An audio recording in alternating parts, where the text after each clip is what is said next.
he's too good for it. Too good for it. We're live on YouTube as well now, by the way. Just obviously reacting to Manchester United versus Arsenal, and Arsenal absolutely doing Chelsea a massive, massive favour. Manchester United got cooked in terms of Casemiro. Casemiro let him down massively. He was at fault for that goal where Kai Havertz squares it into Trossard. You know what? Fair play to Havertz. Looked lively, looked alive.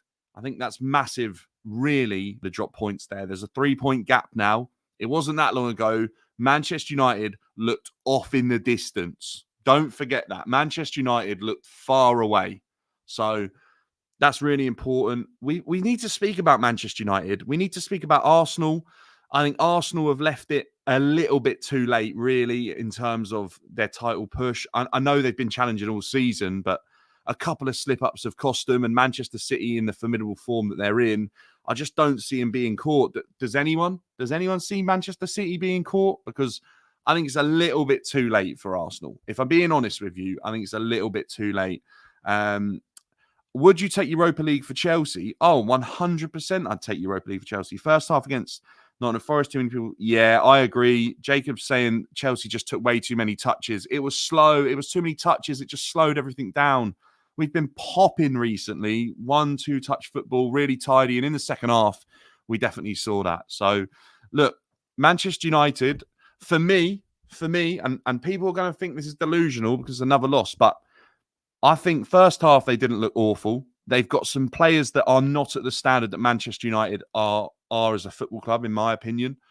And I actually think if Ten Hag was allowed to sort of clear this squad out and remove some of the dead wood, even the ones he's at fault for bringing in, I genuinely think that Ten Hag could get something working with this Manchester United squad that is more productive and more beneficial to Manchester United for seasons to come than the likes of a short-term manager like Tuchel and the likes of a prodigy manager like De Zerbi, because I think there's something there with Ten Hag, and I think his mentality is solid. I really do. And I listen to his press conferences, and he makes himself the object, where he's the focus, right? People slander Ten Hag, and he kind of deflects it away from his players. It's very smart. It's Mourinho-esque. I really like that.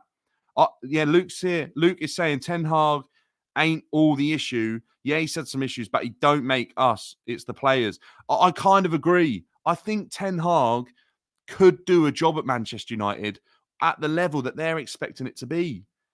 How many Chelsea things do I have? Oh, Jack, there is so much here. Maybe one day I'll go through it, but there's a lot of Chelsea stuff here. I think there's something to be said about Ten Hag. I really do. Look, Rasmus Højlund, I was trying to back him before the game. I think he is a good talent. I expected a little bit more today. And what I will say is, I don't think this Manchester United team, as individuals, right, are creating enough chances for their striker.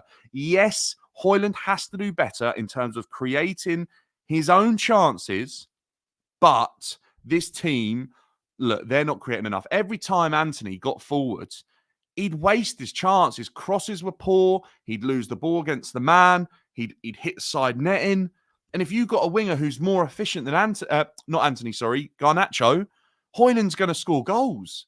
Anthony, look, that's not even a debate. This bloke is a flop, by the way. Anthony can't compete in the Premier League. Let's be real. We all know that. We don't need to bang on about that anymore. I think midfield-wise, Amrabat looked okay today. I know he got sent, and I know it's embarrassing, but actually, he didn't look woeful today. I think McTominay looked a little bit off it. I think McTominay is Manchester United's Conor Gallagher. I think you can get away with McTominay in your side as long as he's not starting every game and you don't have an injury crisis. You can use him. You can use him well. I think this is the issue. That Manchester United, like Luke is saying here on the TikTok stream, we have good talents, but we are way too greedy. And he's bang on. There are too many players in this United side that are individuals and they're not there for the team. And I think the key is with Ajax and Ten Hag at Ajax, he absolutely had a team and a mentality that was all for one and one for all. And they all got that. At Manchester United, there needs to be a clear out. These players, They're not up to scratch. They're not up to scratch as being a team. They're selfish. They're individuals. They've got players that they're carrying. Look, Casemiro today has one of the most experienced players on that pitch, has absolutely lost himself in that moment. He didn't know where he was. I'm not sure if he thought he was in midfield. I'm not sure if it's laziness. But whatever happened, that's cost Manchester United the game, really, although they never really looked like scoring enough goals to win that game, because I think if they probably scored, Arsenal would have gone for another. Sebi, yes, I am, by the way. TikTok is saying, what did I tell you about Misha? Look, Onana just hoofing it long. People will say this about Onana being fantastic, like playing out from the back and things like that, and he was in that Champions League final, but there has to be players there that can receive it and play, and you've got to think about that Inter Milan side. They had players like Barella. They had players that are very, very comfortable receiving that ball in tight areas and making something happen. For me, Amrabat's not that player. I wouldn't feel confident playing it into him from a goalkeeper, zipping it and a risky pass. I wouldn't feel confident playing it into McTominay. Look, even Kobbie Mainoo, I didn't see enough today. Kobbie Mainoo, I was disappointed. Manchester United should be going after Adam Wharton. Why not? He looks like the perfect fit for a team or the type of player Manchester United would have. I think that would be a really good move. Obviously, he's only just gone to Crystal Palace, but I think that would be exceptional. I think that would be the type of player Manchester United are after. I think Kobbie Mainoo slowed it down at times. I think the inexperience shows when there's not an option for Kobbie Mainoo.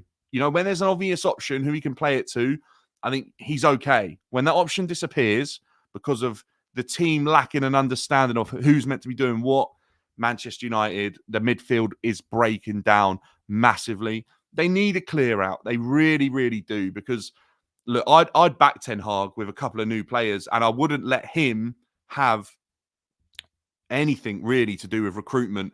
In a way, I'd say, look, if you've got players that you like the look of, then they can't come from the Eredivisie, because the players you sign from the Eredivisie have come for too much money and they haven't been good enough. But there's a player there. United fans should be happy they lost. Broken record. I'm not sure, to be honest. I'm not sure whether Manchester United fans should be happy they lost, to be fair. I think Manchester United, I've seen them worse. I've seen Manchester United worse. And I've seen Arsenal better. I mean, look, we can move on to Arsenal if you want, but they were okay today. They were alert when they had to be to make sure they won that. And look, Arsenal don't win at Old Trafford. It's a rarity. It absolutely is a rarity. And they've gone on and they've got a win today. Their title challenge is still alive, even though it looks a little bit too far away. The most important thing, though, is that they won. And they won at a place where they don't really pick up wins. And you can't ignore the heritage. Tottenham came to Chelsea, they lose, right? It's as simple as that. But Arsenal, they're turning up. They really are. I just think Man City have done too much already. Do I see Spurs beating City? Well, stranger things have happened. They really have. The only thing is, I would say, Ange's issue is that he is potentially going to be caught out by how Manchester City play football. That's obvious. We've seen that happen with Ange and everything like that. By the way, Kieran, just to let you know, I'm recording a YouTube video at the same time, you little freak. So out you get. Obviously, weird people coming into the TikTok chat. Sorry about that. But what I will say is, absolutely must-win game for Arsenal when they did that exceptionally well. They did what they had to do. However, Saka, questionable performance, didn't look as exciting as I have seen him in recent weeks. I think he's had an on and off season. He's obviously got a lot of goals. He's stepped up at times when Arsenal needed him. At other times, he hasn't. Today, I don't think he really stepped up, and he limped off the pitch. And quite honestly, didn't cost Arsenal anything, but I just think at times Saka not performing might be the reason that Arsenal haven't won the league. If Saka had stepped up all the time and been a lot more consistent and just been overall better this season, I think Arsenal, I don't think they'd be in second place. I'll be honest. I just don't think they would. Chris, I am absolutely still Poch out, by the way. Absolutely still Poch out. Like, no doubt about it. For me, Pochettino isn't the right fit for Chelsea. I don't think he'll ever win Chelsea big titles. Look, if he does, I'll take it all back. But for me right now, I saw enough yesterday against Nottingham Forest to tell me that Pochettino ain't the right manager for Chelsea, because for 60 minutes, Chelsea were woeful. Nuno absolutely had his number. So Pochettino, for me, isn't good enough for Chelsea. And anyone thinking that where Chelsea are in the table right now is acceptable in the standards that Chelsea have are fifth in the Premier League, you're absolutely deluded. Chelsea are better than that. They're a bigger club than that. They absolutely should be higher than where they are in the table, because fighting for fifth place is not acceptable for me as a Chelsea fan. Absolutely isn't. The fact we haven't got Champions League after spending the amount of money that we have is embarrassing. It's as simple as that. However, Pochettino started to get something going well. He's got another result yesterday thanks to Reece James and Sterling saving him. But quite honestly, for 60, 65 minutes, we were woeful. We were really poor yesterday. Chris Box says we're narrow-minded thinking Poch out. I think you're narrow-minded thinking Poch in, because the fact you think Pochettino's ever going to bring you the success that Chelsea Football Club should have is crazy. I just don't see it. He's never bought anyone. He's never bought anyone that type of success. The one thing I'll say here, and what people are saying on TikTok as well, is who are we going to replace him with? And right now, I'm not sure what that selection looks like, because the only thing I'll say, and I've said this for a while, even though I think Poch was the wrong option, stability could be beneficial to Chelsea Football Club. It definitely could be.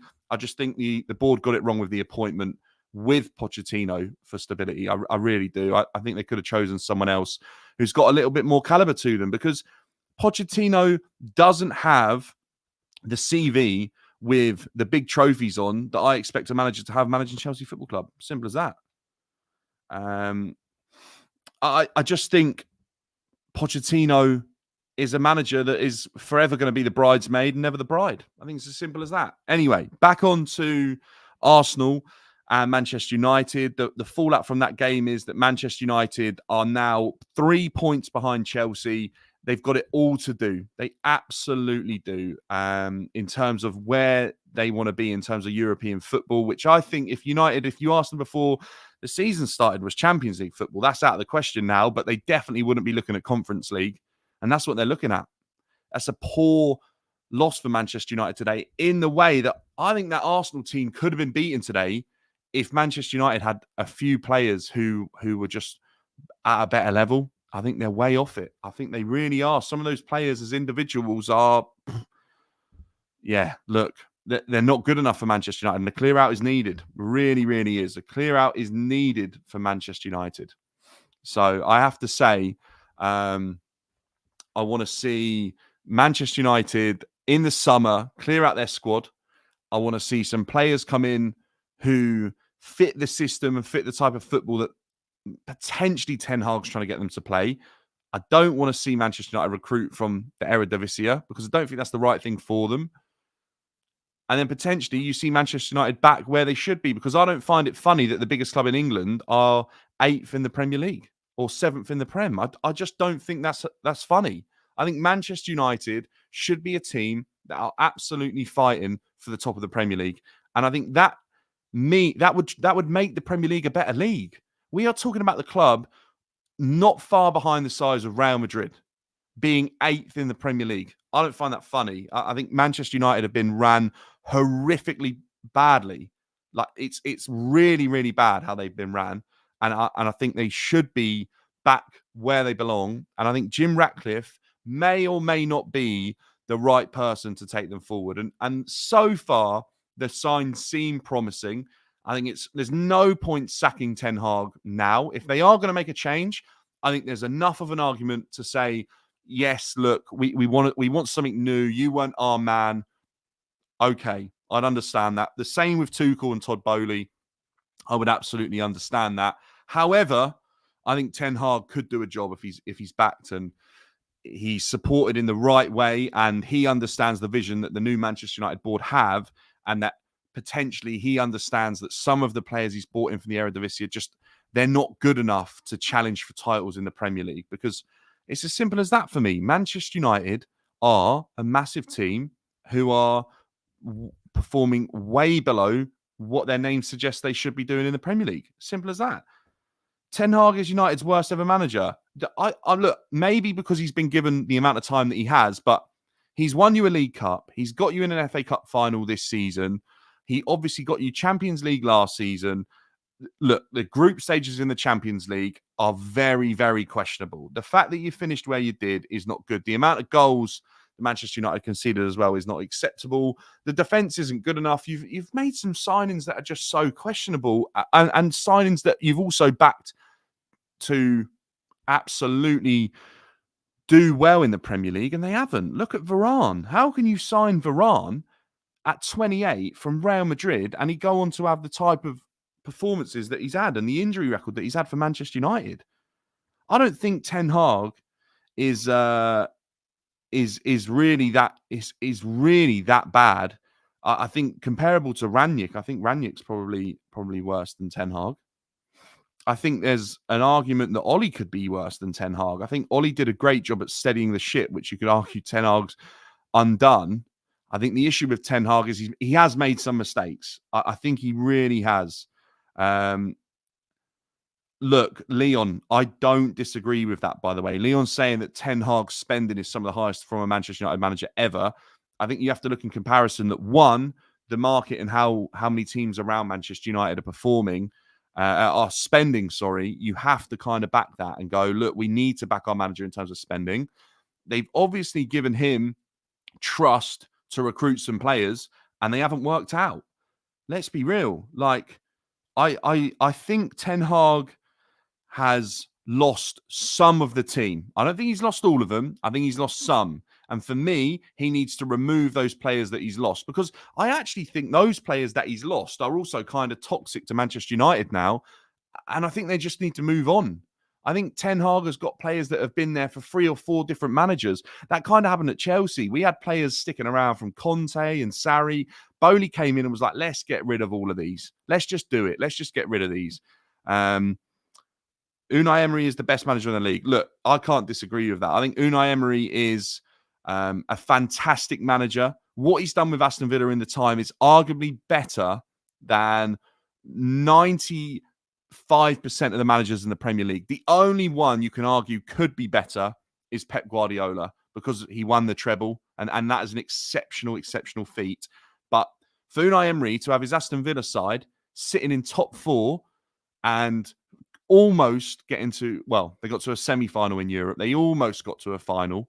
The fact that he moved them from nearly relegation, where Gerrard had them, to where they are now on quite a limited budget, didn't sign any players for ages, and that's really good for me. I can't disagree. I would love Unai Emery to come to Chelsea, to come to a top team and be given another chance, because what he's done with Villa, with the resources that he has is exceptional. What he's done at other teams in Europe is nothing short of exceptional. I would like to see him backed again. The only thing I'd question is, does he get too high and it just doesn't work out for him? Is he better with players with less of an ego? Obviously, yeah, look, that's a massive thing, right? Is how much money Pep Guardiola spent compared to how much Unai Emery spent. Massively. I don't disagree at all. Pep has spent a huge amount of money. What I want to know, United fans, what needs to be done? Who are you getting rid of in the summer? If Ten Hag goes, who are you getting rid of? Because I still think you need to get rid of players even if the manager goes. If Ten Hag stays, does it change who you get rid of? Let me know your thoughts. That's what I want to know. Arsenal fans, is it too late? Neil's saying Trossard is a serious baller. Trossard's exceptional. The fact that Chelsea probably could have signed Trossard and we got Mudryk is frustrating. The fact that Mudryk could have gone to Arsenal is slightly frustrating as well. I'm still not... Look, yesterday, Mudryk took his goal fantastically well, but I'm not seeing enough. I'm just not. Absolutely not. Man United will take a miracle to fix. Do you really think it's that bad, Coco? Is it really that bad? Is it that hard for Manchester United to fix? Because I'm just not sure if it is. I really don't know. I think there's maybe 5 to 10 players that Manchester United have to get rid of. Like, they have to. And other than that, I don't know. I don't know if it's that difficult. There's some very, very good players at Manchester United who I think just need unlocking and need to work with the right manager. And I think there's some players at Manchester United that are good and have been good on their day. And ultimately now their attitude and their ego is costing this Manchester United squad. And they're probably causing a bit of an issue in the dressing room as well. They're probably disrespecting the manager. So I'm intrigued. I'm intrigued to see how it looks for Manchester United next season. But what I would say is next season, this could be, like last season, Chelsea finished 12th and it was awful. Is this Manchester United's awful? I know it's been going on for a little bit of a longer time, but they've had some success in there as well. Is this their moment? Is this when they transition? They obviously have someone in now who can question the Glazers in terms of their decision making, can also input money towards the club to back decisions. I think something could happen here with Manchester United. I really do. So I'm intrigued to see how it works out for them. Got to say that. Worst it's been for us though, isn't it? Lowest ever finishing position. Connor saying worst it's been for us though. Lowest ever finishing position. For who, Connor? For Manchester United? Is this the lowest? See, sometimes you've got to hit rock bottom. Do you know what I mean? I kind of see that. If Manchester United hit rock bottom, that might be what turns them around. This is legit the worst Manchester United side in history. I don't disagree. I don't disagree with that. The way they're playing as a team is the worst. But the worst Manchester United side in history is still getting to an FA Cup final. Craig Morey says he's happy on the United downfall. He's here for it. It would take a big character like Zidane, I think, to turn United's fortune. I think with a squad like they have right now, they need a big name to come in who can get instant respect, and these players are going to kind of work under and respect his decisions and try and make something happen. But if they do get rid of a lot of these toxic players with the big ego, then I don't think they need a massive manager. I don't think they need a massive name. So I'm intrigued to see how that works. Manchester United fans are too entitled. Connor Andrews, do you know what, Connor? I kind of started to agree with that a little bit. That same with Chelsea. We had so much success when I was young, and then the last couple of years have been woeful. Is that what it is? But look, I think Manchester United will be back, and I think Jim Ratcliffe is massive for Manchester United. I really do. I think he's only going to move them in a positive direction. And I think they just need a bit of a freshen up.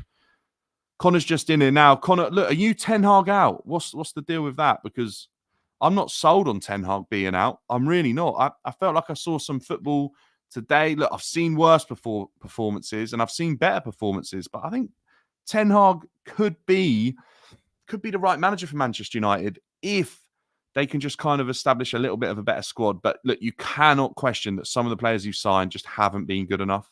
They just haven't. Absolutely haven't. What are we saying? You can only blame the manager. Exactly right. And I think this is the thing, is that I kind of hear that the same with Chelsea and Poch. And I think for a while we've had quite similar seasons in the fact that you can only blame the manager so much. You definitely can. The manager can't go out there and make the players perform and score goals when they should and make the right passes. But ultimately, the manager is always going to take the majority of the blame. I think, though, with clubs like Manchester United, they've just been ran so poorly for such a while that it creates a little bit more of an issue. Spurs, United and Chelsea are always losing to Arsenal these days. Look, Arsenal are a serious team. Arsenal have put together a scary side, and I probably expected them to get more of a result against Manchester United today than just a 1-0. I'll be honest, I actually don't think Arsenal were as good today as I've seen them in other games. Harry Kane or Tony from Brentford. Is that for Arsenal, is it? 3-1 at the Emirates today. The points mattered the most. Look, the points absolutely matter for Arsenal. They matter for Arsenal. They matter for Manchester United. And at the end of the day, Arsenal got the points that Manchester United needed just as much. Manchester United don't want Conference League football. Don't forget that your revenue that you earn now entitles you to spend more money coming up within the next year or two. That's going to be a rule. The more money you're making in terms of revenue, the more you can spend for Premier League. And for Europe, it's a similar rule as well, because the Premier League is starting to follow suit with European financial rules and regulations. Manchester United need football that generates the more money. And the higher up in terms of competition you are in Europe, the more money you're going to get. That's why Manchester United, the way they fell out of the group stages this season, is slightly unforgivable. And a lot of that is down to Ten Hag. And a lot of the amount of goals that Manchester United have conceded as well isn't good. What do we think, though? Let's talk about this, right? Manchester City Spurs is obviously coming up during the week as well. Can Manchester City perform to a level again and again and again for like the next 3 seasons? That's what I want to know. Because if they go and win 4, do they go and do like what Bayern Munich have done? And they win 6, 7, 8 titles? You know, is that what's going to happen to the Premier League? Is that a bad thing? Or is it a good thing if Arsenal can win the Premier League and it might break this rhythm that Manchester City are in and start to throw up a bit more of a title chase more and more each season? What do we think? Because I'm kind of worried about that. Yeah, you're right as well about the revenue, Hayden, like shirt sales and food sales and things like that. What do we think? Can Tottenham even beat Man City? Like, could Tottenham throw something in the mix that's absolutely crazy? What do we think? Imagine that. I think people are saying here that City are going to roll Tottenham over. I'm inclined to agree with that. I can't deny it. Absolutely inclined to agree with that. Pep going to leave next year. Is that what we think? Pep leaves next year? Probably De Bruyne leaves. Maybe some others. City will go up a gear these last 2 league games. Look, that's what they do. Spurs can't beat them.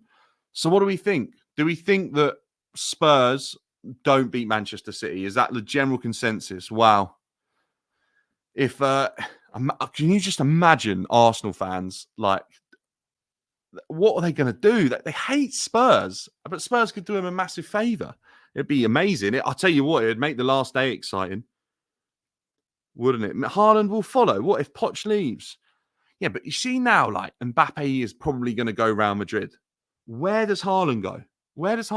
Barcelona? Haaland's not going to leave City, in my opinion, for a while. I think obviously it depends on who's replacing Pep, but when's Pep going? What do you think Haaland and Mbappe end up at Real Madrid together? When Arsenal lose the league, oh my gosh, John. Arsenal have pretty much lost the league. Let's be real. I think it's going to take something magical for Arsenal to get anything back. Let's be serious about that.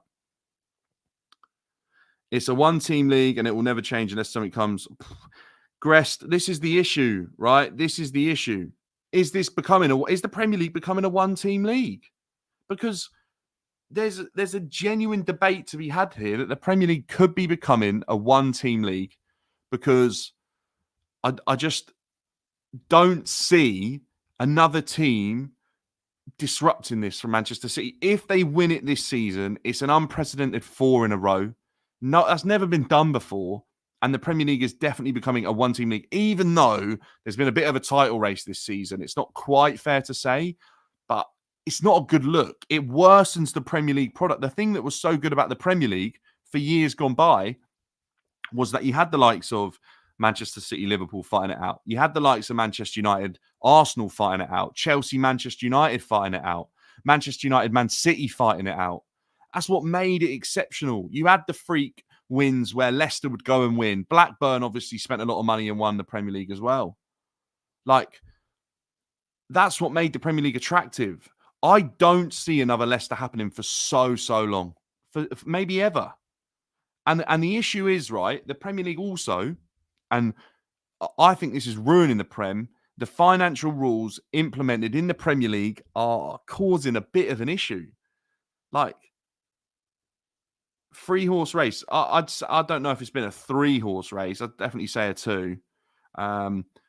Serie A is arguably the most competitive league, and you might argue that because how many teams have they got fighting in European competition as well? That's obviously why they were able to get an extra place, and Germany as well have managed to do that. Are they more competitive leagues? Well, this season you might say the Bundesliga isn't, but it's definitely another team winning it that's kind of come out of the blue. So Bristol, I don't know if Bristol City will win a Premier League by 2035. Maybe on FM, maybe on Football Manager. Ipswich going to say up. Look, that's another thing that needs to be discussed. And I'm not necessarily going to talk about it a lot today, but 3 championships up, 3 championship clubs came up. The same 3 have gone back down. That gap is getting bigger and bigger and bigger as well. And then just above them is Nottingham Forest, who came up the season before and have fought relegation ever since they've been up. So interesting to see. But Kieran McKenna has obviously done a very, very good job. The issue is that Vincent Kompany did a really good job at Burnley last season, and look where they are. Chelsea don't need a new striker. Jackson is the go. Wrexham for the Premier League in 10 years' time. I think that's Wrexham's aim. Absolutely think that's Wrexham's aim. Let's see what else we've got coming in. Oh, do you know what, right? You could almost say that Bayer Leverkusen's win this season is a surprise. No one probably really expected Bayer Leverkusen to do what they've done and in the style that they've done. So that's an interesting one. It's always been like that, though. It's always been the same group of yo-yo clubs, Fulham, Norwich, Brom. Yeah, but, like there's been a few clubs that have been able... I mean, Leicester came up, survived relegation, and then went and won the league. So you just don't know. Vito... do you know what? I think it's because how poor we were. The fact we managed to get a result there was crazy. I have to give it to Nottingham Forest fans, by the way. The atmosphere was absolutely cracking. Like, fair play. That's one of the best I've seen in a while. Old Trafford falling down. Look, I think Ratcliffe is the type of guy that's going to make something happen with Manchester United Stadium. Whether or not it's a new one, whether he renovates Old Trafford, he's already talking about it. I think this is why you've got a good guy in here now. And ultimately, I think he's got his head screwed on. But we need to see what happens with his decision in the summer in terms of either backing this current manager, removing this manager and implementing a new forward-thinking idea at Manchester United, which I'm sure is what he wants to do. However, if he makes mistakes early on, like Todd Bowley's done and people like that, then it could be worrying because you're thinking, right, he talks a good game, but what we're seeing in terms of evidence and who he's signing and things like that, that might not be that good, right? Arsenal fans, you got to feel a little bit sorry for them because they come so close. And last year, last year they did well, but they fell off at the end. This year, they've improved. It's very minimal how much they've improved, but they have. And that's why they're fighting right up until the penultimate day, pretty much. I just think the issue is that there's a couple of players at Arsenal that I've been a little bit underwhelmed by. I think Martinelli has underwhelmed me at times this season. I think Saka at times has underwhelmed me. I just want to see a little bit more. It's funny that every time he doesn't have a great game, he seems to get injured.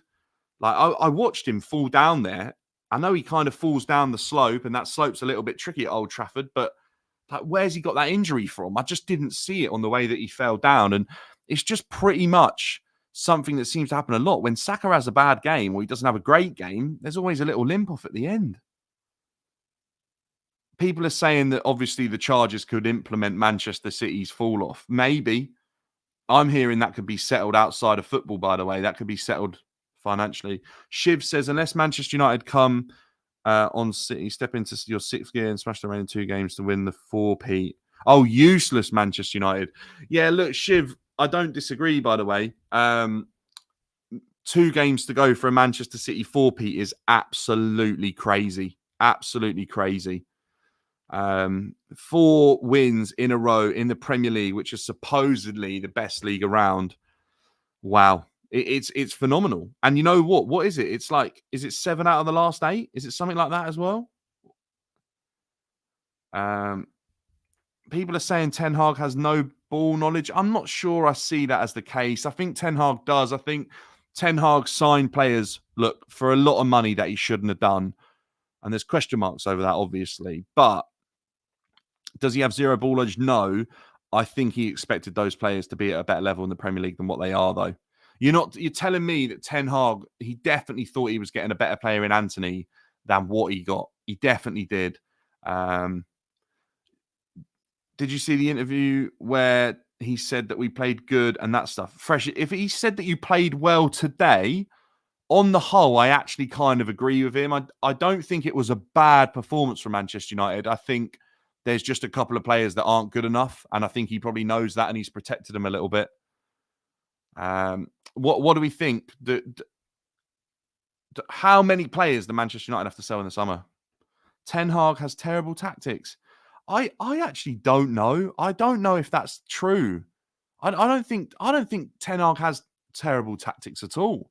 I think Ten Hag has tactics that would work. And I think there's a reason that Bayern Munich looked at Ten Hag, apparently. And I'm sure if he leaves Manchester United, other clubs will look at Ten Hag. I think there is a mess at Manchester United. I think there's a toxic dressing room there. I think there's players that have been there far too long, have like outstayed their welcome. They're past their sell-by date. They need to be moved on. The coaching management needs to go, but Ten Hag should stay. Look, this is another thing as well. An Arsenal fan is saying they did do quite well. I think Manchester United did quite well today. I do. I think I've seen worse Manchester United teams this season. Ten Hag would be elite anywhere else. Casemiro needs to go. He played worse this season. Look, the last month, Ten Hag has absolutely probably lost his head with Casemiro, because I would say Casemiro is down tools. I really would. And someone like Casemiro, as much as you want experience and you want old heads in the dressing room, if he doesn't understand your way of playing football, it can be a negative impact. And I think that's what Pochettino and Chelsea are probably slightly worried about as well, because at times people have questioned whether Thiago Silva fully believed in what Pochettino was asking his side to do. And I can see why it could be an issue, right? I can see why that could be an issue, because he absolutely could. Look, Casemiro didn't even have a presence in the Madrid locker room.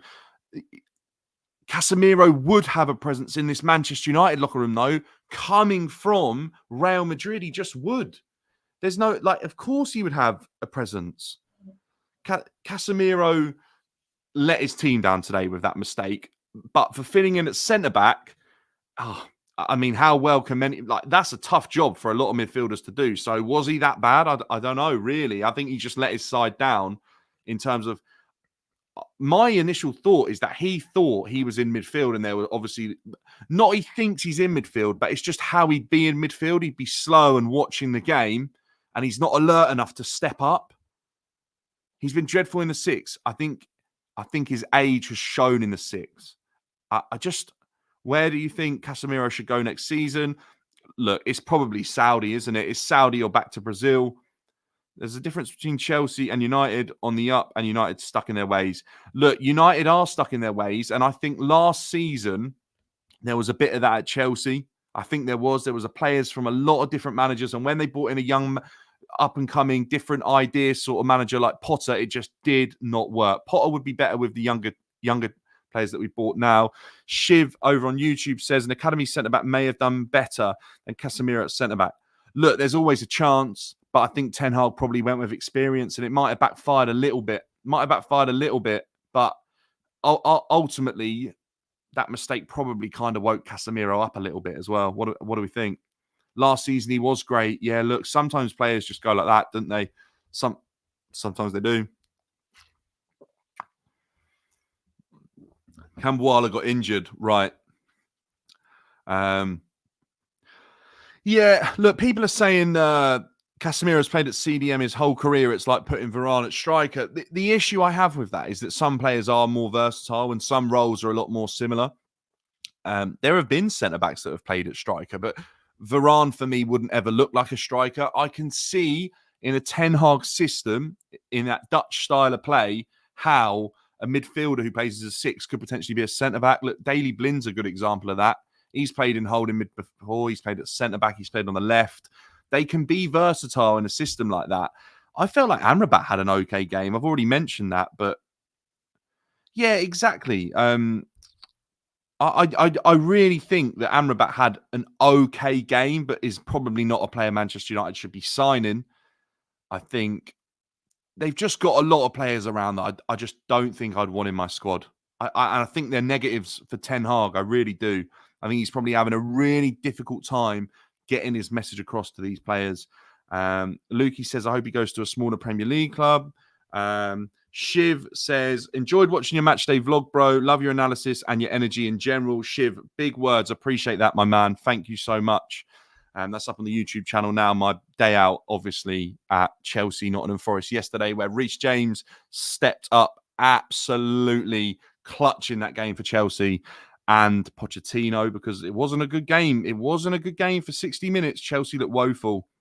Look, Chelsea, in my opinion, had a lot of deadwood last year. A lot of players that I felt weren't going anywhere. The Champions League that they won was the pinnacle, and they were kind of falling off from that level. And where could they go? And I was viewing some of them as dead wood.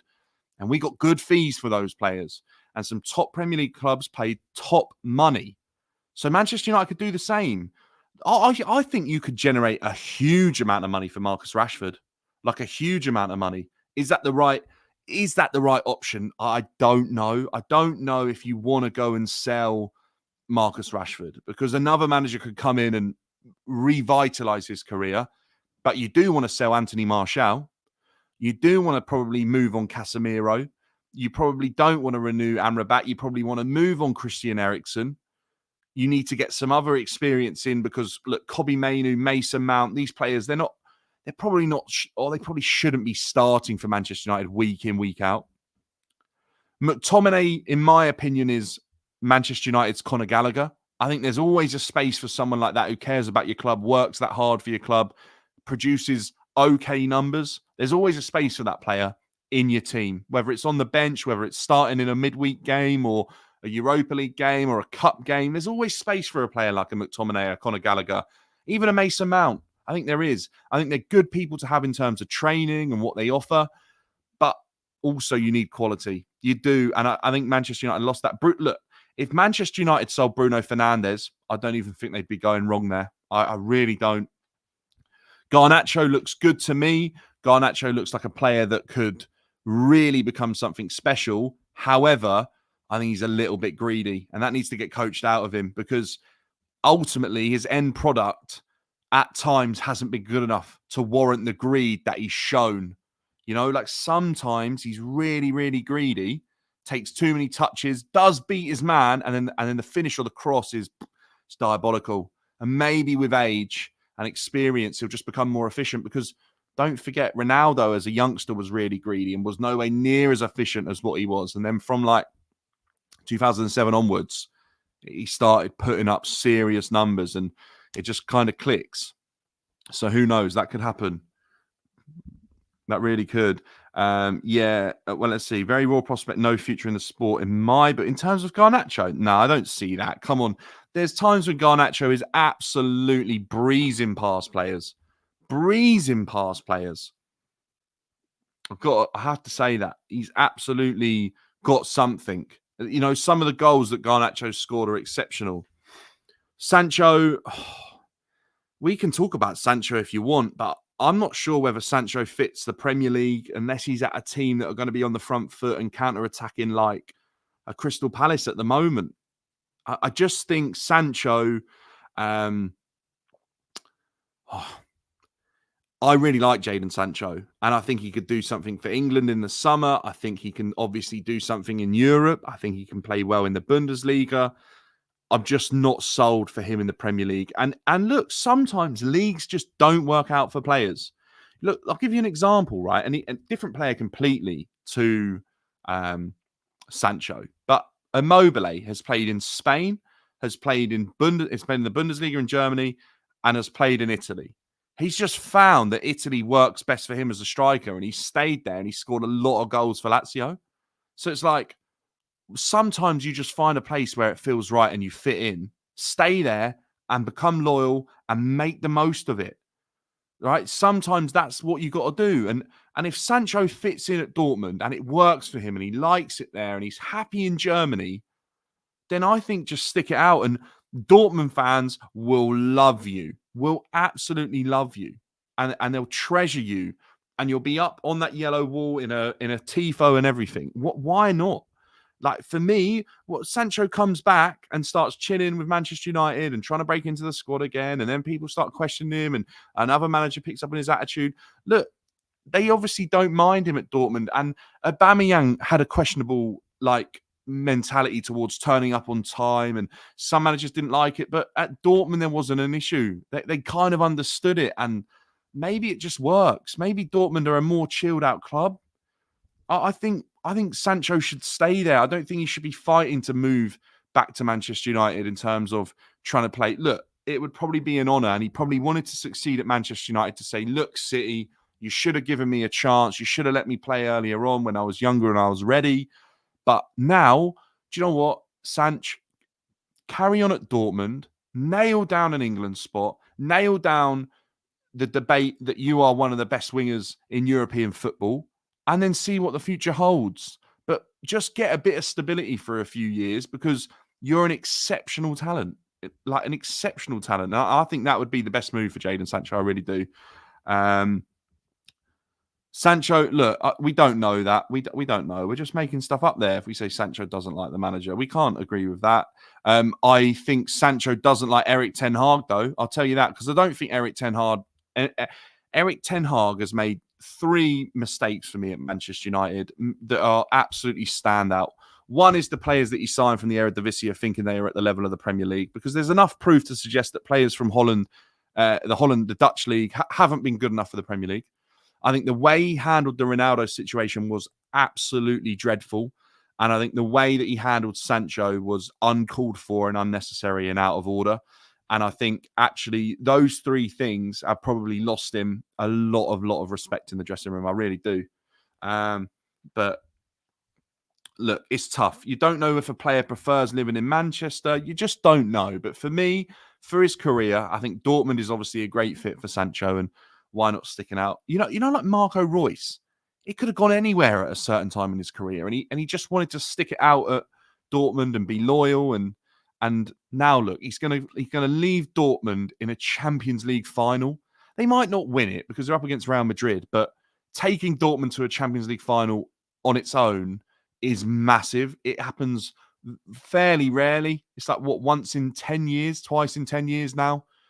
You're a legend of that club. So I think there's something to be said about loyalty in football. And if it pays off, sometimes football has a nice way of rewarding you as well for that. Fekir isn't even better, mate. I have got, look at this. There you go. Fekir better shirt. The problem with Fekir, who is an exceptional player, is that he's just had a lot of injuries. And you can't deny it, but he's had a lot of injuries. He really has. Yeah, that's a great shirt. I love that shirt. This shirt actually is the shirt that they won. I think it was the Copa del Rey in. And they obviously hadn't won it for a while, and that's why it's gold. Mate, boy, did our captain... Oh, Fenny. Exceptional. Fenny's coming in just saying how good Reece James was. And yeah, he was. He was exceptional. Guys, the likes have been smashed up to 11.6k as well over on TikTok, which is exceptional. If you're watching on YouTube as well, make sure to smash the like and subscribe. We're on the road to 2,500 subscribers on YouTube and 1,000 followers on TikTok. So thank you for all the support recently. It's been exceptional. Every single doubter. Look, people were saying to me, like, Reece James is cut. The injuries are a massive, massive problem. He's finished. He's never going to be the same again. Yeah. Reece couldn't wait to get back out on that pitch yesterday. He absolutely couldn't, and he was exceptional. I just wonder how long he can stay fit for. I really, really do. Really do. Reece James is a super talented footballer, a player that is so dynamic in every area of the game. He can win his battles in terms of his strength, his physicality. He can outrun a player. He can pretty much do anything he wants to do with the football in terms of how he strikes it, how he crosses it, how he passes it, how he manipulates the ball. He's a very, very all-rounded, exceptionally talented player with an extremely good level of physical attributes. What you can't really ask for more. And then he's a leader and he's a captain. He has the ability to go down as one of the best ever, in my opinion, in terms of where he plays on the football pitch. But I think injuries might hold him back. But look, this could be the fix. This could be the fix. If Reece James has fixed himself and this is the answer, then why not? Why not just back him, play him, give him minutes till the end of the season then, and give him a good pre-season, and fingers crossed he stays fit. But I think we're all Chelsea fans, all football fans, we've got a lot of doubt in our mind towards Reece James and whether or not he can, because there's no doubt about it that his injuries have let Chelsea down. And it's obviously harsh to say that, but there's times when we've relied on Reece James to be our man. And even yesterday we relied on Reece James to be our man, and his injuries have cost us. So look, please, please, please, please, I would love to see him stay fit. I really would. I think football fans in general would. Um, Apparently, Ronaldo is going to retire next season. I don't know. Maybe he might. I just don't know what it takes for Ronaldo to retire. Ronaldo's scoring 50 goals. Look, I know he's played in Saudi Arabia, but 50 goals is 50 goals no matter what league you're in and no matter what age you are. 50 goals at 40 years old is exceptional. So if he wants to retire, fair enough. But I've got a feeling he'll keep going. I think he'll set his record so high that people don't even get close. The Cole Palmer FC thing, look, I'll be honest, I think that needs to drop a little bit. Chelsea have been pretty good, pretty consistent in terms of their other players stepping up recently as well. Like there's been some really top performances from a couple of Chelsea's players recently, albeit Cole Palmer is what in the last 3 games has probably not got on the score sheet as much as he was doing. He's obviously scored against West Ham. He's got an assist yesterday with a fantastic pass, but it feels a little bit more balanced in recent weeks that other players are stepping up to the plate. Jackson scoring goals. Jackson got the winner yesterday. Like Jackson scoring goals. I think Cole Palmer FC is fair for a lot of the season. I think without Cole Palmer, where would Chelsea be? Look, we could be fighting relegation potentially or be fighting for mid-table. And ultimately, Cole Palmer's kind of pulled us through that for a long, long time. But now I feel like there's a little bit more balance coming back. We saw a goal from Mudryk. We saw a goal from Sterling yesterday. We saw Reece James put in a great performance. We've seen Casado step up. We've seen Cucurella be really, really good. We've seen Conor Gallagher have some clutch goals in the last few months and have some top performances. So people are stepping up. People are stepping up defensively. Silva and Chalobah have been huge for Chelsea. They really have. And this is the thing I say about Manchester United is go and recruit smartly. I think they've tried to go with some massive names from massive clubs and it's kind of backfired. You can go and sign players that care and want to win and want to improve. Like people are going to say this and they're probably going to laugh and they're probably going to think this is ridiculous. But I watched Bayern Munich the other week in the Champions League in both legs. And I watched Eric Dyer very closely. And I felt like he didn't look that far off of De Ligt. He really didn't. He cost nowhere near the amount De Ligt did. He's a winner. He's a fighter. He's got an exceptional mentality. And he's been around the game a while now. He's like 30 years old. He feels good. He looks good on the ball. And maybe Bayern Munich is the club where he feels really happy at, and he's going to stay there. But people slept on Eric Dyer. But there's a player there. And if you can utilize him in a system, you can get something out of him. Like, I just think you don't always need to go and sign the biggest and best names out there. I understand it from a marketing point of view. I understand it in pleasing the fans. But look, no one at Chelsea expected Trevor Chalobah to do what he's done this season. Everyone thought he was a goner in the summer. And there is no doubt about it now that Trevor Chalobah, starting next season, with no one coming in, is the first defender on the team sheet in terms of centre-backs. Absolutely is, if we don't sell him, because of, obviously, producing money that, clear profit from academy players. Look, Arsenal fan here, I thought Amrabat was top, except for that one moment when Odegaard cooked him. Oleg, I completely agree. I think Amrabat had arguably one of his better games in a Manchester United shirt. I really do. I think I've already touched on it a couple of times, but that's one of his better games. It really is. Do I think Manchester United should be signing him? Probably not. But the fact he's still showing a bit of fight now when it seems like a few Manchester United players are down tools, maybe he does have the right sort of personality that you want in the dressing room. Yeah, maybe he does. Matty B, nobody is blagging you don't have the players, but before the transfer ban, look, Abramovich did spend a lot of money, but the reason we got the transfer ban at Chelsea isn't because of Abramovich spending too much money. It was the fact that he was buying players paying for players who were like under the age of 18, which is against the rules, apparently. We had it with, I think we got a ban from Gail Kakuta as well, something like that back in the day. I'm sure that's what it is. Pulisic, to be fair, United had a game earlier. Look, United, I don't think United were that bad. I've said it a few times. Best defender, but you might sell him. Your club is gone. Rich, look, I hear you on that. I really do, and I think it's not a good statement. And I think a lot of people are given the Conor Gallagher suggestion as well. Like we might sell him, and the fact that he got the banner, a lot of people gave that a lot of stick. But I think that's really a message from the fans to show appreciation to Conor for what he's done if he is to leave, and also a message to the board like we love Conor Gallagher. Conor Gallagher is Chelsea. Don't sell him, and I think that's what it is. And I understand that. I understand why why like it looks bad that Chelsea are going to sell these players because the fans get it, the players get it, to the board it's questionable. Oleg says over on YouTube, I completely agree with you about Eric Dyer. Everyone seems to bash him, but there was a reason why Mourinho liked him. If you watch all Spurs All or Nothing, he had his own segment. Look, Eric Dyer is a top pro. There's no doubt about it. And there's a reason Tuchel wanted him over at Bayern as well. Harry Kane probably had something to do with it as well, probably recommended him on for the price and the money that they could get him for. They were getting a player that's, in my opinion, is better than that level that his price tag would suggest. And you can't knock a player like that. Look, Chelsea signed Gary Cahill from an Aston Villa side that weren't, a Bolton side that weren't exactly setting the world on fire. And look at what Gary Cahill went on to do at Chelsea. There's a space for players like that.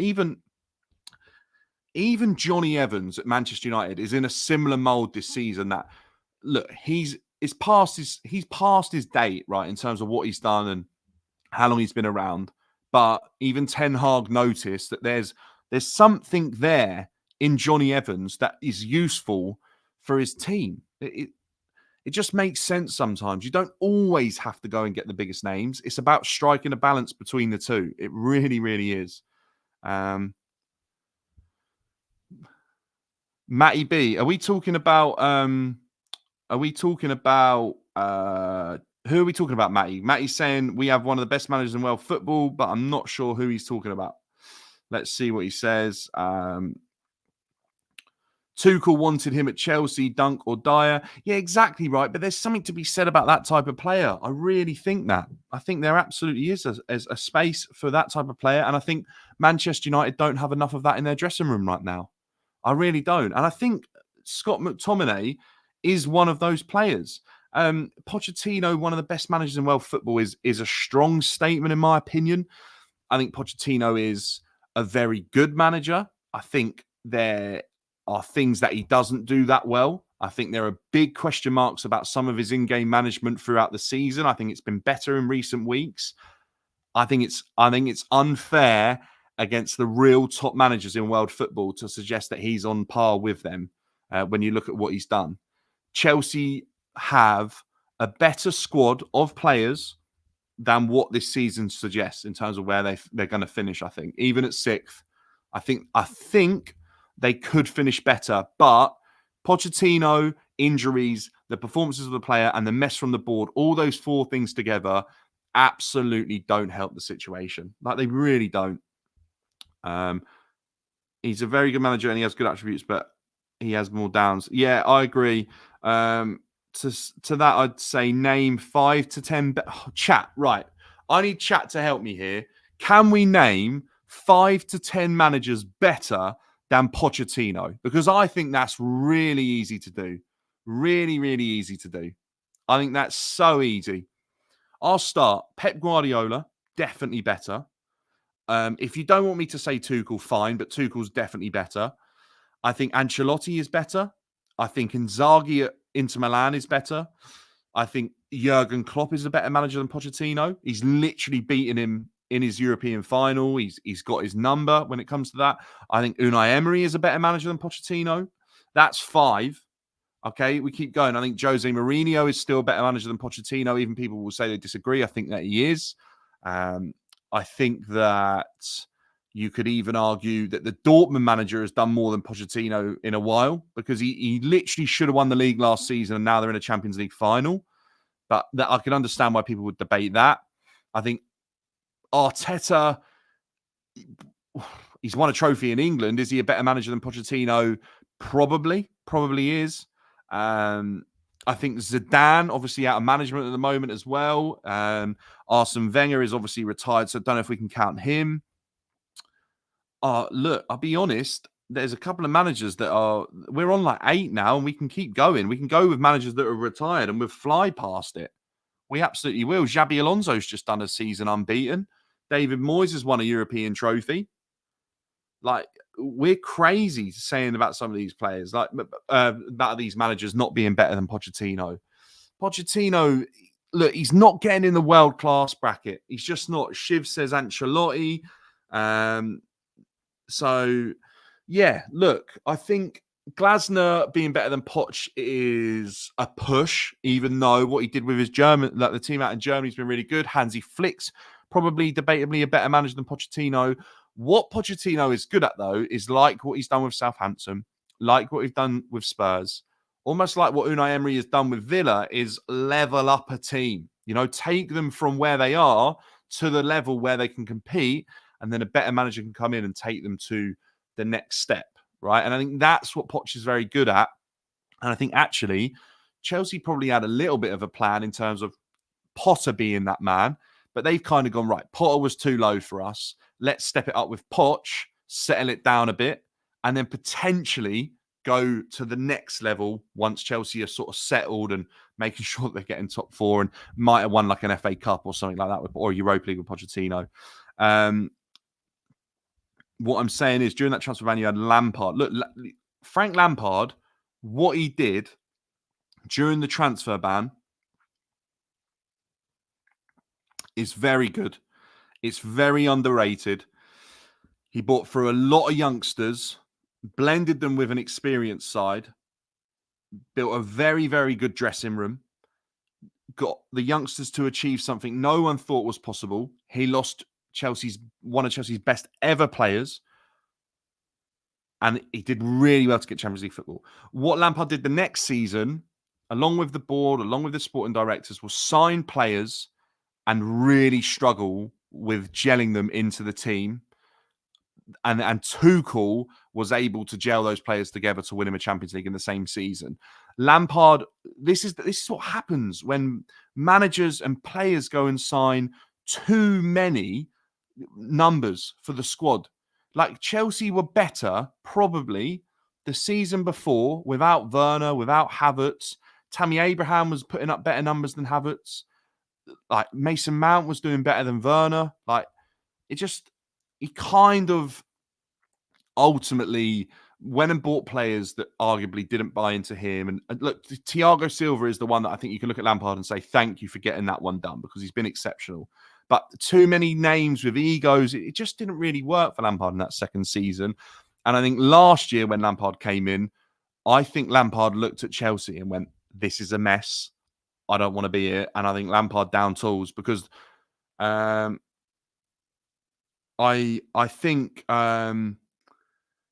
think he absolutely knows what Chelsea is as a club, and I think he saw last season that it's miles away from that now. And I think he saw that he had players at the dressing room. I think he saw that he had players literally outside in the hallway getting changed, players he had to leave out of training. I think it was just a mess. I really do. So that's an interesting one. Oleg says, I know this might sound dumb, but because Werner Havertz will still learn English, they might not have understood what Lampard wanted from them. Look, people underestimate language barriers, but they're definitely there in football. They really are. Pochettino, obviously, at Southampton came in, had to have a translator. Fenny's saying here, Lampard might be better as a sporting director or part of a board. He's a very intelligent man. Who says no to that, by the way? Lampard really could be an important person in terms of the upstairs of a club. And I really think that, by the way. I think Lampard is very, very good in that sense. I think he had some good suggestions as well in terms of players that he wanted to bring in. And I think he had an idea, and I think he probably looked around Europe with his sporting director and thought, like, these players would be good fit for the type of football I want to play. It just didn't click, did it? And there was a time when they absolutely struggled with Bundesliga talents coming to the Premier League and actually delivering. You know, there was a time when a lot were coming in. There was a bit of an influx from the Bundesliga to the Premier League, And I think the football in the Bundesliga was just a lot different. Liv said Lampard also tried to get rid of, tried to sign Haaland. Lampard should have come for the sporting director role at Chelsea, is what Dan Knight is saying as well over on YouTube. Fenny's saying he said sign Casado, Bellingham and Haaland when they were up for cheap. So Lampard obviously knows what he's looking at. Look, Lampard knows a top player when he sees one. Let's be real, he really does. So I think Lampard was just really disappointed with how it was at Chelsea last season. I think Lampard knew and probably said to Todd Bowley, like, look, there's some players here you want to get out of the dressing room ASAP. I think that's what happened. I think there is no coincidence. The clear out that happened in the summer just gone, and the players that Lampard would have seen and basically reported back to as like a spy and said, look, these players have got to get out of Chelsea because they ain't got the right attitude. And that's why I think we saw the clear out. Right now, who's better?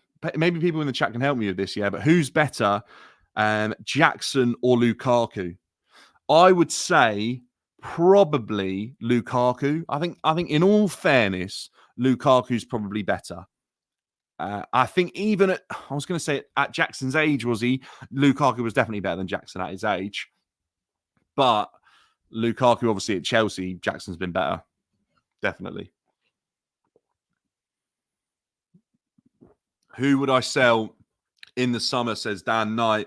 For Chelsea or for what are we talking about? For Chelsea, I'm not sure. But Bowley thought the season was so bad. Let's try and get the fammer up. Oh, maybe he thought that Lampard would lift the morale. Maybe that's what he thought. I'm not sure. I think he knew that Lampard would tell him what was going on. I think there was a couple of messages for Lampard. Chelsea players I would sell in the summer. Let's do 3, shall we? I'd definitely sell. I would sell Broja. I think Broja, there's no room for him in the team anymore. I know that's an easy one, but potentially we just sell Broja, kind of move him on. I think Lukaku has to go, no matter what we get for him. Look, even if Lukaku went for 10 million, I just think get him out the door, away from Chelsea. I don't think there's any point trying to reignite it over and over and over again. The only way, and hear me out on this, the only way you reignite Lukaku playing for Chelsea is if Antonio Conte walks through the door. And the other one, and number 3, I'm going to say Maatsen, because I think he's pretty much gone. I think Maatsen's similar in terms of Sancho as well. Look, it's just worked. It's just absolutely worked for Sancho, for Maatsen at Dortmund as well. Why come back? Really, why come back? So they're the 3. There's obviously so many more we could go into. Let's whack in a 4th, shall we, really quickly. But Kepa, and look, Kepa as a number 2 is better than Sanchez, by the way. So maybe we sell Sanchez. But Kepa's going to be on a free soon, so they probably want to move him on as well. Look, yeah, there's definitely players to go at Chelsea. There really is. Who we could do that for Manchester United. Who do we think Manchester United need to sell? I might need chat's help, but who do we need? Look, Man City are winning the league, in my opinion. They definitely are. But Tottenham could turn up. They really could. You just don't know. That'd be crazy if they did. Who says no to that as well, by the way? We are on the road to 2,500 subscribers over on YouTube. So make sure to smash the subscribe button. Make sure to smash the like for the live as well. We're building a bit of a community over there. It's fantastic, all the support coming in. And on TikTok, we are on the road to 1,000 followers as well. So make sure to follow on TikTok. Check out all the socials as well. The links are everywhere. My vlog is now up on YouTube from Chelsea, Nottingham Forest yesterday. I got the Reece James winner and all the limbs and everything like that, but I definitely dropped my phone at the same time. If Arsenal bottle the league, we'll thank their former Unai Emery for defeating them both times and giving City the lead. Yeah, we will. We definitely would. Because, I'll be honest, as a Chelsea fan, I don't want to see Arsenal win the league. I don't mind Man City winning the league. I didn't want to see Liverpool win the league. But what I will say about Pep winning the league is ultimately they are the best team. But I like the Premier League with competition. I do. I think it's a better league for it. And that concerns me a little bit. Man United need... Right, here we go. Man United need to look at the squad and build a team around Mainu, Garnacho, Højlund, Diallo. I don't disagree, by the way. Ted, yep, you can have a shout out. No worries, everyone. Ted wants a shout out in the chat, so there you go. Wan-Bissaka, I think he won't get better. Right, here we go. Here's a list. Oleg says players Manchester United should sell is Wan-Bissaka, I think he won't get better. Maguire, Evans, Varane, Casemiro, Ericsson, Martial, McTominay, Lindelof, Rashford, Sancho. I'll be honest, the only player I would say no to on that list is McTominay. I think everyone else I would sell if I was at Manchester United. But the Maguire one, that's up for debate as well, isn't it? But I think Maguire just needs to put Manchester United behind him. I know he loves Manchester United, but I think that would be a smart and sensible idea. I really do. I think that would just make sense.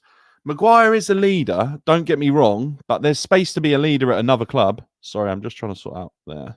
Yeah. There's space to be a leader at another club.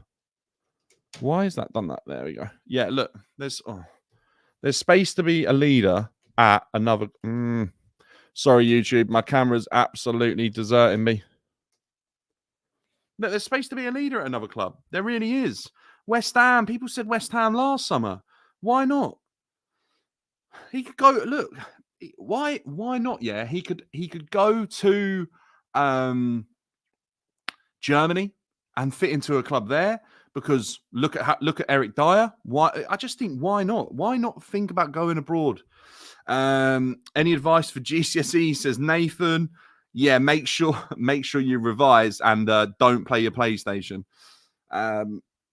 McTominay literally stole points from Manchester United this season in the 90 minutes plus their poor performances. Yeah, I've said it a number of times that there's space for McTominay in the side. McTominay is Manchester United's version of a Conor Gallagher for Chelsea. I can relate to a type of player like that being important for your team. And that Manchester United and McTominay, they understand each other. McTominay knows what it is to be Manchester United. McTominay was around with some of the bigger names and some of the bigger managers and better players. Dan Knight says, if you was a Spurs fan on Tuesday night, do you prefer City to lose, let them win the league, or let Spurs beat City, let Arsenal win the league? Oh, I don't want to see Spurs win. I'll be honest. I just don't. I don't want to see Spurs win. I think it's time Rashford leaves, says Fenny. I don't disagree. Why not? Like, why doesn't Rashford leave and go on to something new and just see what happens? Like, why not? And if it doesn't work out, I genuinely think he could come back. I really do. I think Manchester United like Rashford. I think there's a space for Rashford. It kind of makes sense for me that he could come back if it kind of went wrong. People keep saying PSG. I think with Mbappe leaving, there's something to be said about that, isn't there? That he definitely could. Why not? Like, why not go PSG? It kind of fits to me. I could see that happening. So, yeah, I think Rashford moving on would make sense. Do you think we can make fifth if Spurs lose and we win our next two? People keep saying this, but do people really see Spurs losing to Sheffield United on the last day of the season? I don't. I'll be honest with you. I don't see that. I really, really don't. I just don't see it. I think Spurs are not happy with how they've been, obviously, in recent weeks. But I don't think. Sorry, did I not say Sheffield? Wait, of course they could. Sheffield have nothing to lose. Plus Spurs are away. I just don't think Spurs lose. I just don't think they lose to Sheffield United. I know they've not been great, but I don't think they do. Dan, will you take Rashford over Sterling at Chelsea? Yeah, I would. I'd take Rashford in a heartbeat at Chelsea. I think that'd be a no-brainer. I think Rashford's a top player. I just don't think Rashford likes Ten Hag.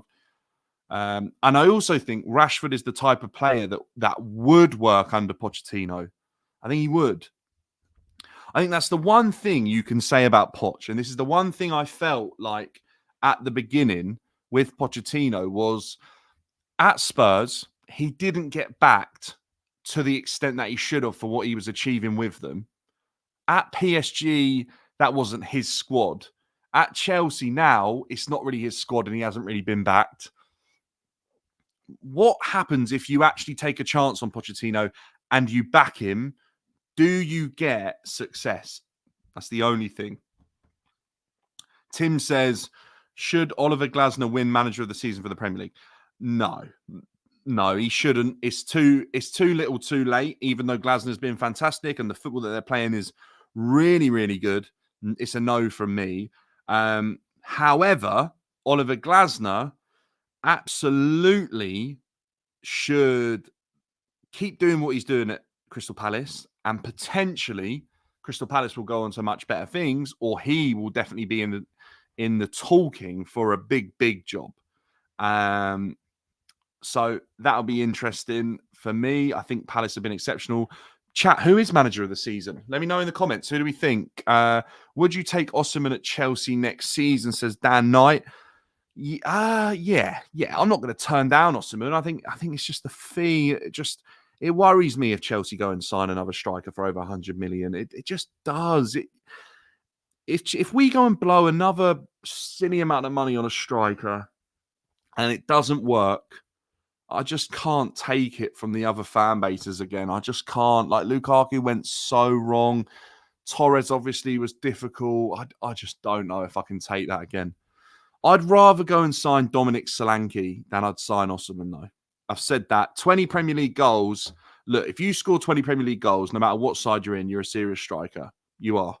And I think Arsenal wouldn't go wrong signing Dominic Solanke. I absolutely think he would do well there. I really do. I think he'd do well at Chelsea. I think he'd do well at Spurs. I think he'd do well at Liverpool. I think he'd do well in pretty much most Premier League sides because of the type of player that he is. He's one of those players that in a team that are possession base is the type of striker that you look for and that you want. He really is. He's a good player. Don't think we need 100 mil striker, says Fenny. Get another 30 mil. There's something to be said about it. You go and get two strikers getting 15 goals. Maybe one gets 20, one gets 15. Like, good numbers. You can live with that. Shiv says, Dan, are you Poch in or Poch out? For me, Poch in if he gets Europa League. Look, if Poch gets Europa League or Conference League, I think I'll stay. I'll stay being patient. I am Poch out, but I think it's a silly movement to be like, I'm Poch out, because I've looked around at replacements and I don't see an obvious replacement. I just think for what I've seen, I haven't seen enough evidence from Pochettino to suggest that he is the manager that is going to win Chelsea trophies. And that's what I expect Chelsea to do, is go and win trophies. If Poch can show me evidence that he can be that man, I will back him. But right now, I haven't seen it. And I think the board are probably thinking the same. They're probably thinking, can we really go and back this guy? Score predictions for City against Spurs on Tuesday. Probably 3-0 City. What about Sesko? Sesko's had a good finish to the season, but don't forget he didn't start that well. He's not been amazing. Oleg says, I think Ange's philosophy is good, but he needs a better ball-playing defender next to Van der Ven. Bournemouth, Zabayani or Mark Gehi would be good. For me, if I was signing a defender from Crystal Palace, as a centre-back, it would be Anderson in a heartbeat. I think that's a top centre-back. I think Manchester United would be crazy to not try and sign Anderson. I think he's the type of centre-back they're looking for, not a Varane, obviously not Jenny Evans. I think Anderson is fantastic. I think he fits the bill for Manchester United. I think he fits the bill for a lot of clubs, but I see Anderson in the United kit, and I've said that for a long time. I even thought that at Lyon. I really did. They were linked with Disasi from Monaco, and obviously Chelsea ended up getting him. And I said I think that Anderson would have been a good fit for them a while ago. Fulham's centre-back. Look, people are saying Fulham's centre-back in Tosin, I think it is, who was at Manchester City, is a young player, I think. He's obviously very, very tall, very physical. I haven't seen enough to suggest that that's an outstanding signing on a free transfer. I think Nacho would be a better player for a lot of people in terms of looking for a free transfer of a bit of experience. I really do. If Chelsea be mid-table next season, do you see our best players leaving? Yeah, of course. If Chelsea don't get Europe next season, or they don't even get Champions League next season, I think players will be on the move. Nunes and Salah leaving this summer. Yeah, probably. Probably Salah. No, I don't know actually. Nunes won't. Nunes probably won't leave unless Liverpool really want to cash in. Salah, maybe there's a Saudi move there, and if it's not this summer, it'll be next. My issue with the Liverpool situation with their players is Arne Slot. Who's he going to like? Are the managers going to like him? It could be different from Klopp. It's just it's an interesting one. Fenny says 6'5". I actually thought he was taller than that, to be fair. I'm not going to lie. I thought he was a lot taller. Ghost says Nacho is a good signing, but I think Tortilla would also be one to watch out for. Yeah, I think Cool Original's another decent one as well.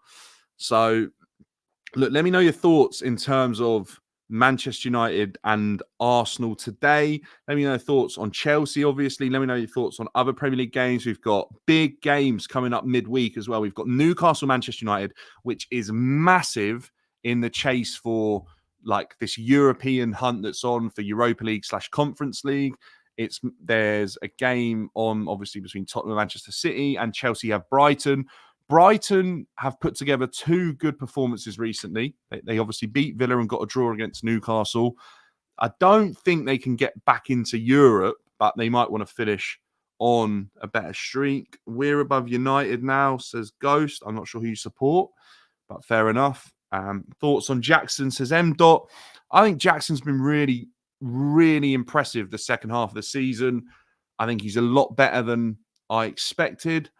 I think there's reason to back Jackson. I think there's an argument to be said that he deserves a chance after 15 goals to come and play there. It's one of the best debut seasons in terms of numbers I've seen from a Chelsea striker.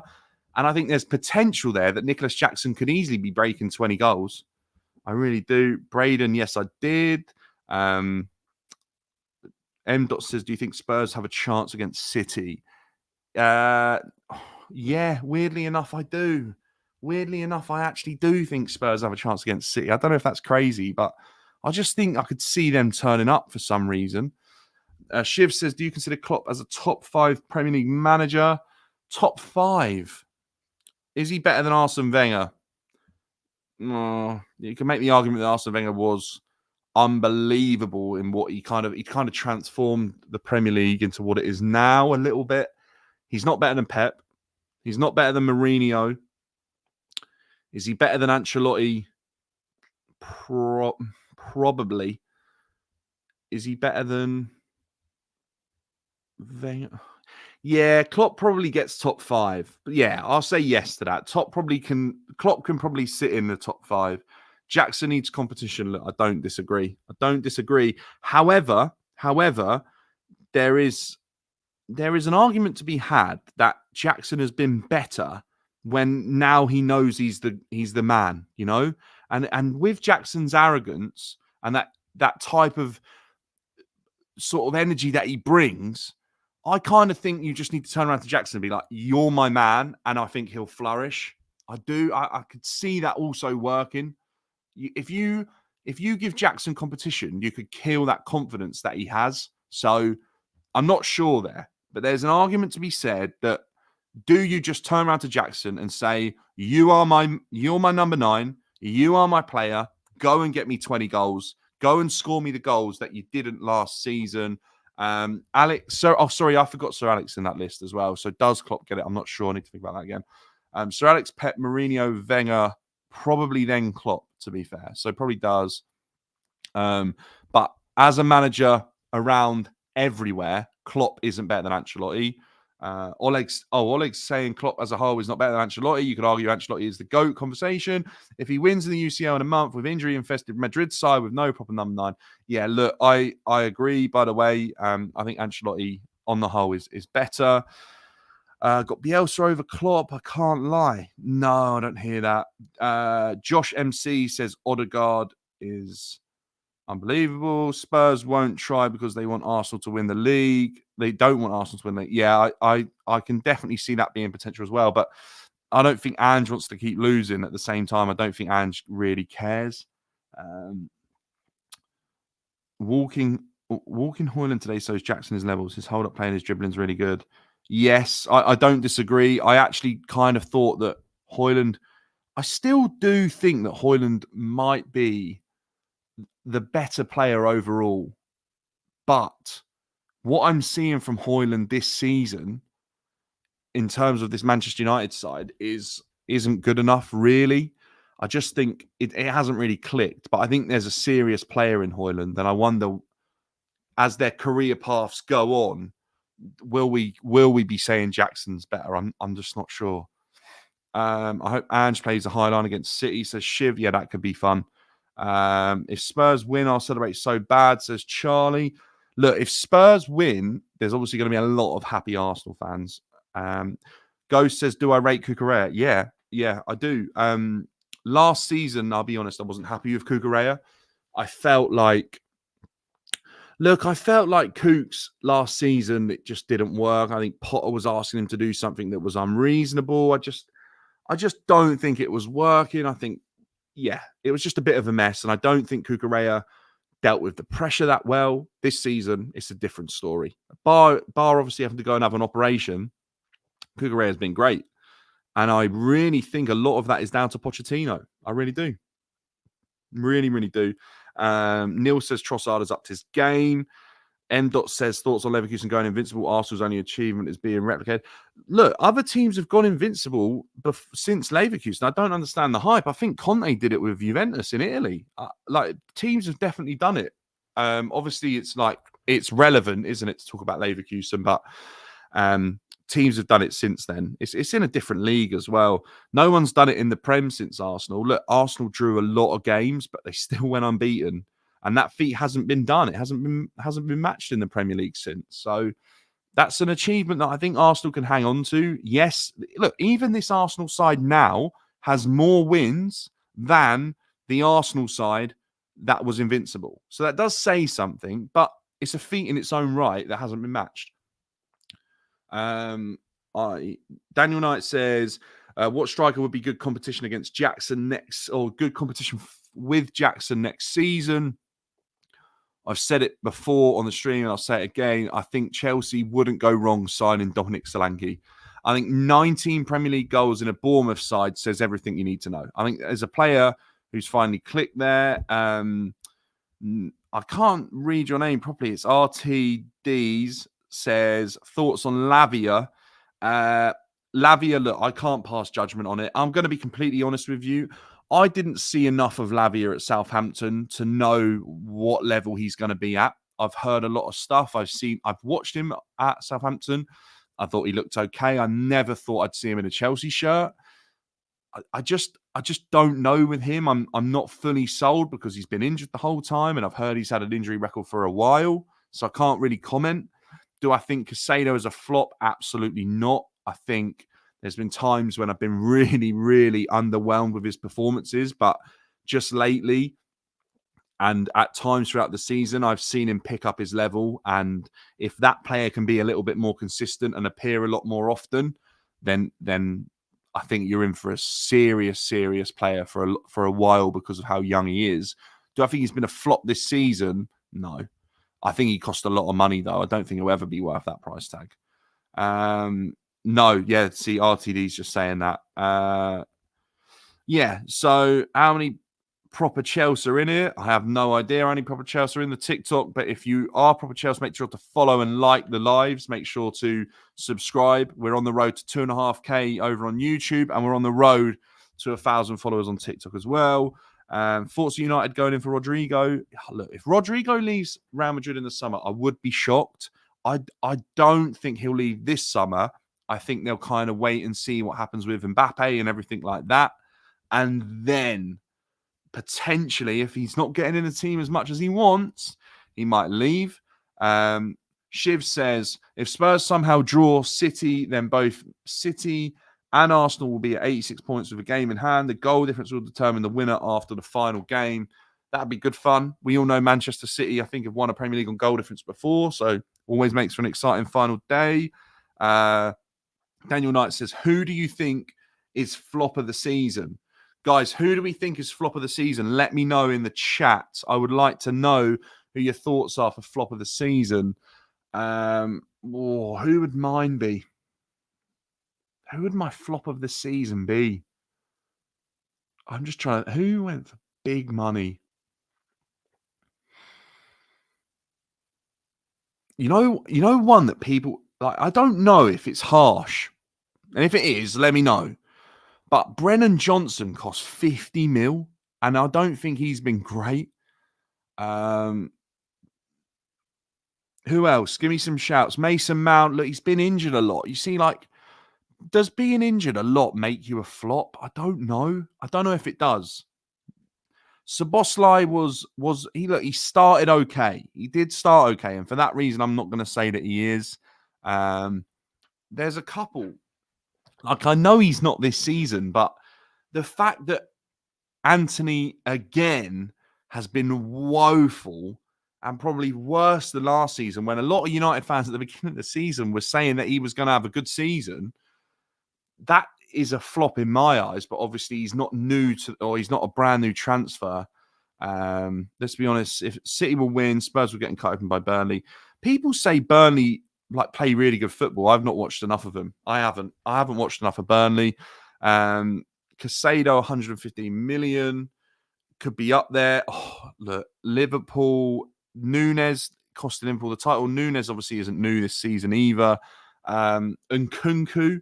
Nkunku's another one where he obviously hasn't been up to the level. Chelsea also didn't sign him in the summer, really, did they? It was kind of done before. I guess they did. I don't know.